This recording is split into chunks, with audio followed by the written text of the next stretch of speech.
دین کا مطلب زندگی ہے، طرز زندگی۔ اسلام ایک طرز زندگی ہے۔ اخلصو دین، دیکھیں اس وقت میں آج کی بات کر رہا ہوں، ہم نے اپنا زندگی کو دنیا کے لیے مختص کر دیا ہے۔ یہ میری بیوی، یہ میرا شوہر، یہ میرے بچے، اور یہ میرا عہدہ، اور یہ میری نوکری، اور یہ میرا کاروبار۔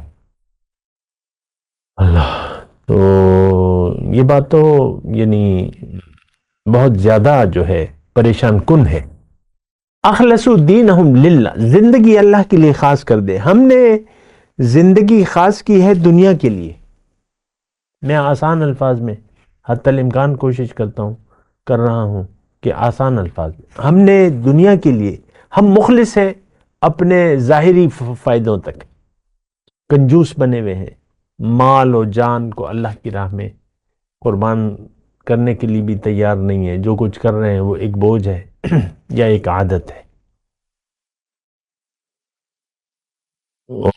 ان عادتوں میں نماز ہے، روزہ ہے، حج ہے، زکوٰۃ ہے، کوئی فائدہ نہیں ہے اس کا، اٹھک بیٹھک کا۔ دیکھیں پہلے تو تابوا واصلحوا واعتصموا باللہ واخلصوا دینہم للہ، سب سے آخر میں یہ بات اللہ تعالیٰ نے فرمائی۔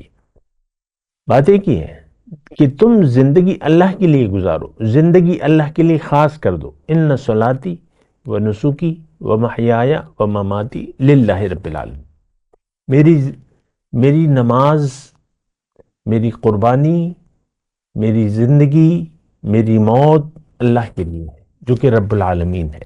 اس وقت یہ سب چیزیں ہماری دنیا کے لیے ہیں، اور ہم اپنے مفاد کے غلام ہیں، مفاد کے تحت میں اور میری مرضی اور میرا مفاد۔